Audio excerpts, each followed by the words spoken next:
Hello વિદ્યાર્થી મિત્રો, કેમ છો તમે બધા? આજે આપણે જોઈશું ધોરણ 8 સામાજિક વિજ્ઞાન. તેમાં પાઠ 13 માનવ સંસાધન, તેના સ્વાધ્યાયના પ્રશ્નોના જવાબ.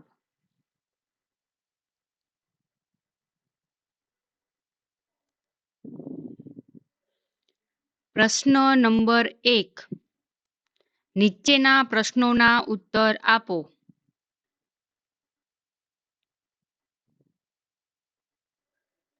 તેમાં પહેલો,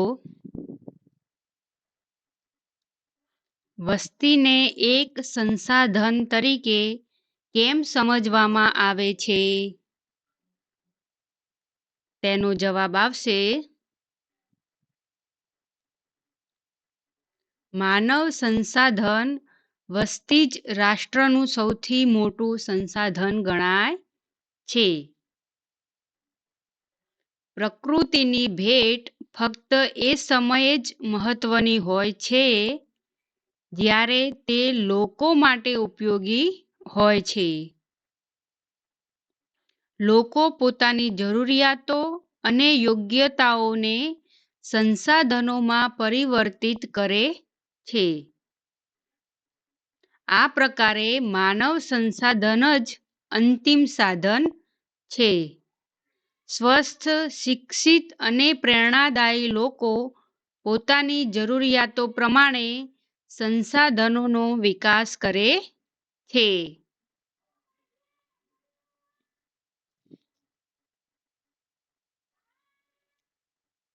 અન્ય સાધનોની જેમ માનવ સંસાધન વિશ્વમાં સમાન રીતે વિતરણ પામેલ નથી. પોતાના શૈક્ષણિક સ્તર, ઉંમર અને લિંગમાં તે એકબીજાથી અલગ હોય છે. એની સંખ્યા અને લક્ષણ પણ બદલાતા રહે છે.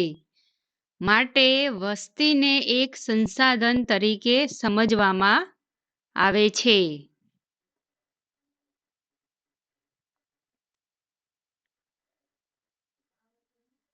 બીજો પ્રશ્ન, વિશ્વમાં વસ્તીના અસમાન વિતરણના કારણો કયા છે? તેનો જવાબ આવશે વિશ્વમાં વસ્તીના અસમાન વિતરણના કારણો નીચે મુજબ છે. વિશ્વમાં નદી કિનારાના અને મુખ ત્રિકોણ પ્રદેશના ફળદ્રુપ સપાટ જમીન વિસ્તારો, ઔદ્યોગિક વિસ્તારો, ધાર્મિક સ્થળો વગેરેમાં ગીચ વસ્તી હોય છે.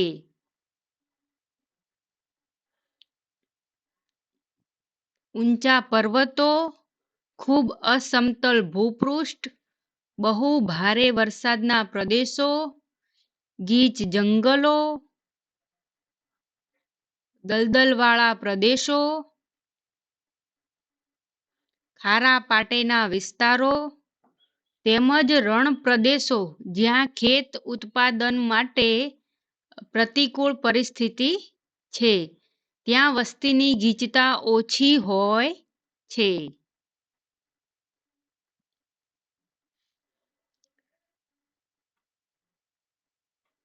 ત્રીજો, વસ્તી ગીચતાનો અર્થ શું છે? તેનો જવાબ આવશે પૃથ્વીની સપાટીના એકમ ક્ષેત્રમાં વસવાટ કરનારા લોકોની સંખ્યાને વસ્તી ગીચતા કહે છે, જેને સામાન્ય રીતે દર ચોરસ કિલોમીટરમાં રજૂ કરી શકાય છે.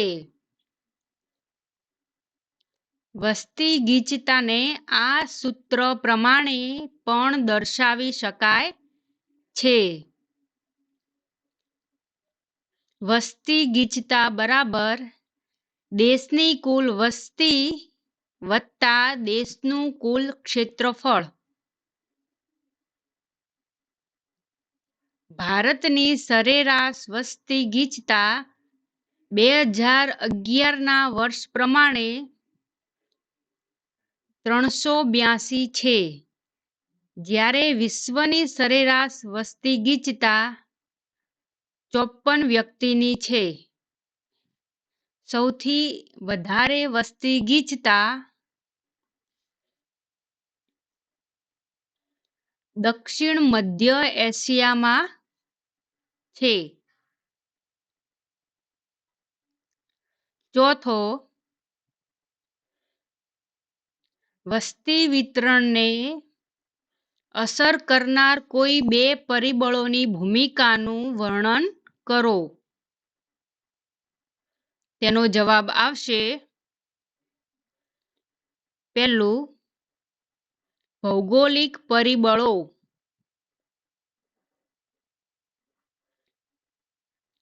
પ્રાકૃતિક રચના.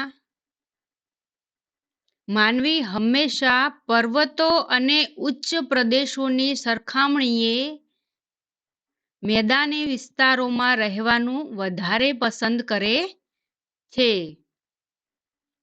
કારણ કે આ વિસ્તાર ખેતી, ઉદ્યોગ અને સેવા પ્રવૃત્તિઓ માટે ઉપયોગી હોય છે.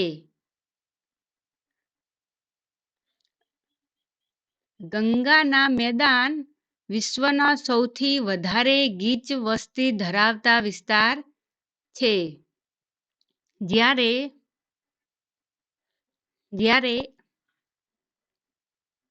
એન્ડીઝ, આલ્પ્સ અને હિમાલય પર્વત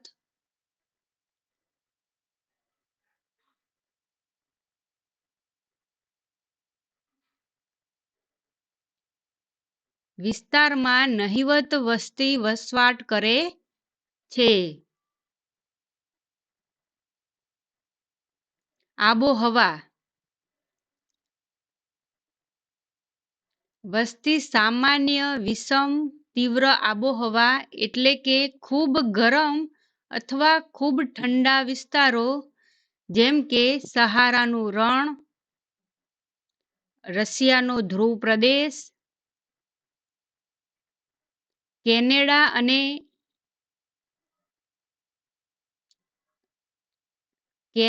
અને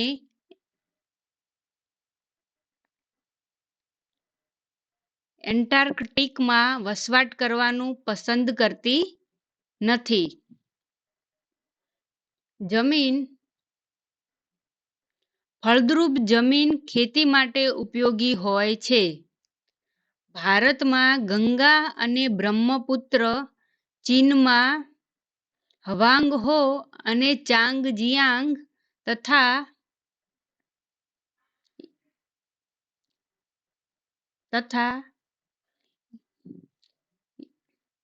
ઇજિપ્તમાં નાઇલ નદીના ફળદ્રુપ મેદાન ગીચ વસ્તી ધરાવતા વિસ્તારો છે.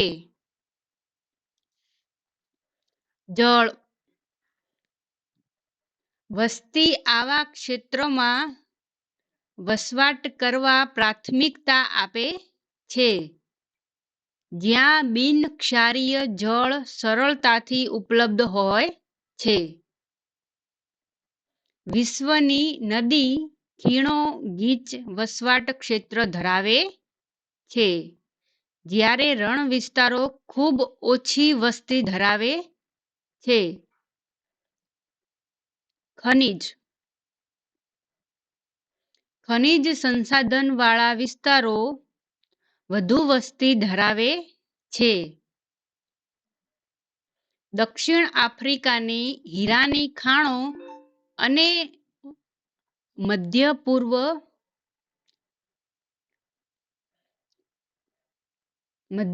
પૂર્વ એશિયામાં ખનિજ તેલના ક્ષેત્રો લોકોને વસવાટ માટે પ્રેરિત કરે છે.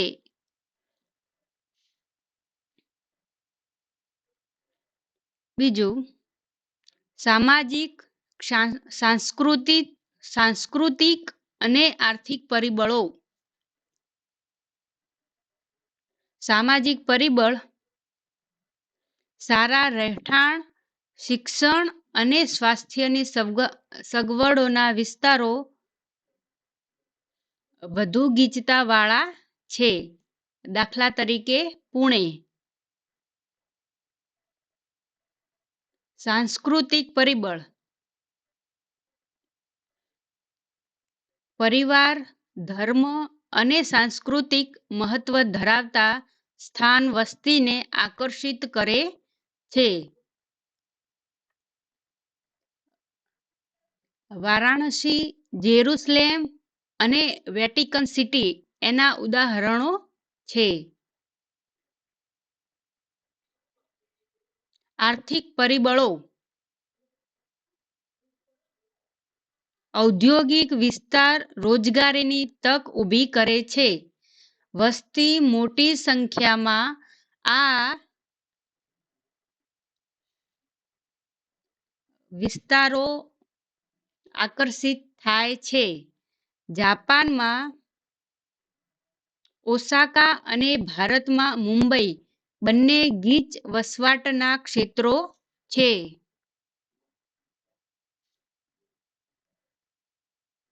પ્રશ્ન નંબર 2. સાચા ઉત્તર સામે ખરાની નિશાની કરો.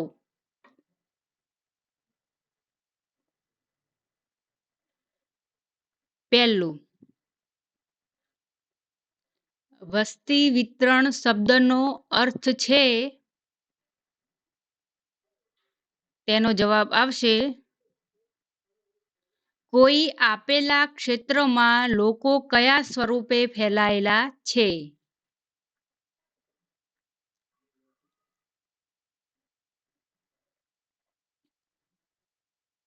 બીજું,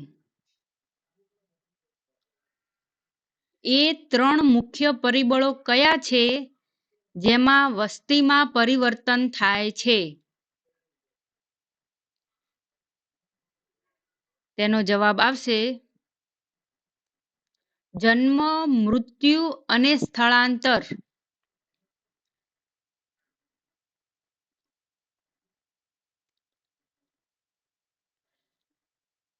ત્રીજું, ઈસવીસન 1999માં વિશ્વની વસ્તી કેટલી હતી. તેનો જવાબ આવશે 6 અજબ. 6 અજબ.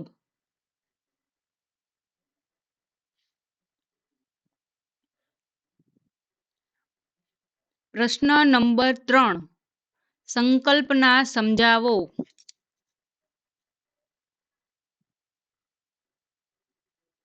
તેમાં પહેલું,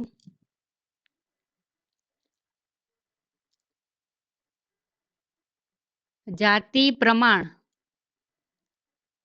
તેનો જવાબ આવશે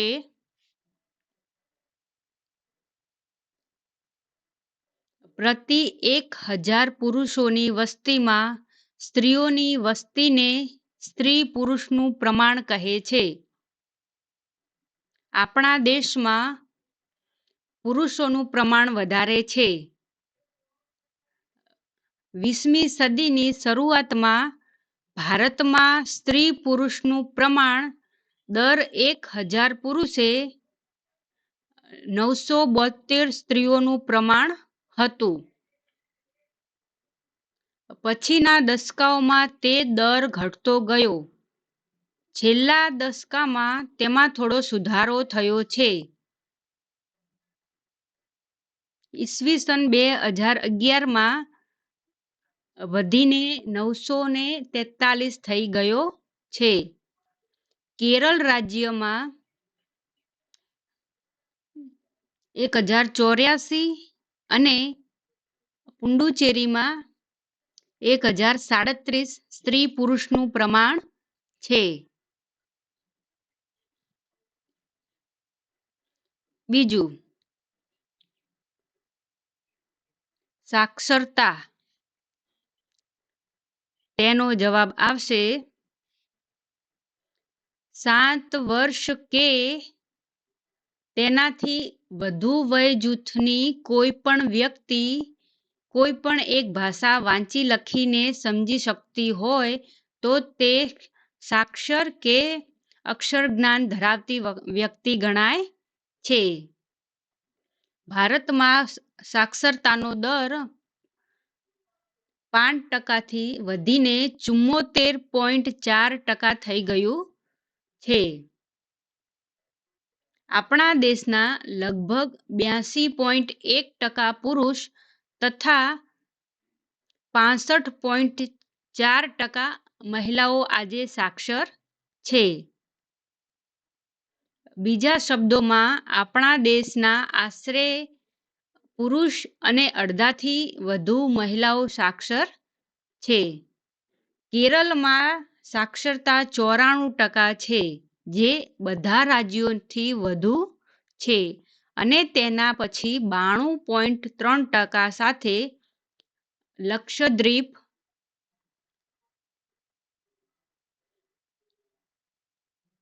બીજા સ્થાને છે તથા 91.6% સાક્ષરતા સાથે મિઝોરમ ત્રીજા સ્થાને છે. આપણા દેશમાં બિહાર 63.8%, રાજ્યનો સાક્ષરતા દર સૌથી ઓછો છે.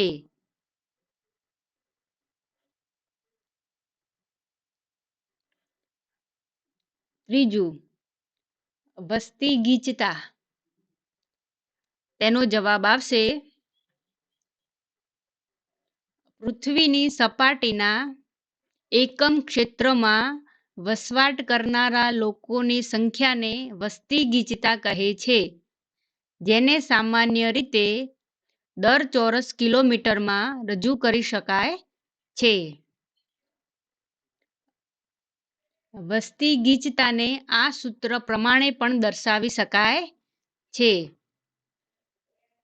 વસ્તી ગીચતા બરાબર દેશની કુલ વસ્તી વત્તા દેશનું કુલ ક્ષેત્રફળ. ભારતની સરેરાશ વસ્તી ગીચતા 2011ના વર્ષ પ્રમાણે 382 છે, જ્યારે વિશ્વની સરેરાશ વસ્તી ગીચતા 54 વ્યક્તિની છે. સૌથી વધારે વસ્તી ગીચતા દક્ષિણ મધ્ય એશિયામાં છે.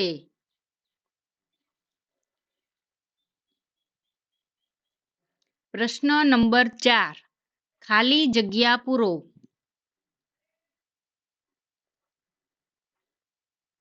પહેલી ખાલી જગ્યા, વિશ્વમાં વસ્તીની દ્રષ્ટિએ ભારત ખાલી જગ્યા ક્રમે છે. તેનો જવાબ આવશે બીજા ક્રમે છે.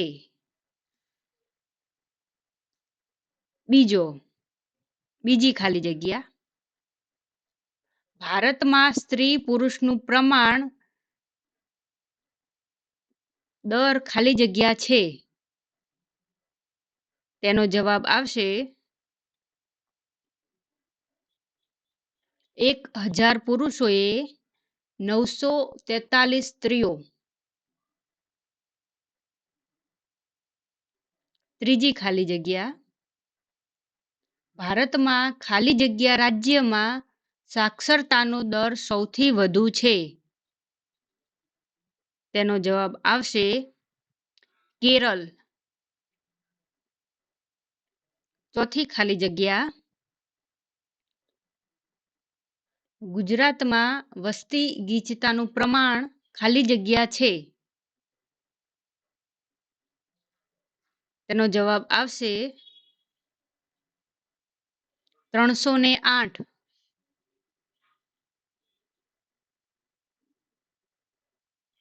તો થેન્ક યુ વિદ્યાર્થી મિત્રો. અમારી ચેનલને લાઈક કરો, શેર કરો અને સબસ્ક્રાઈબ કરો. ચલો આવજો.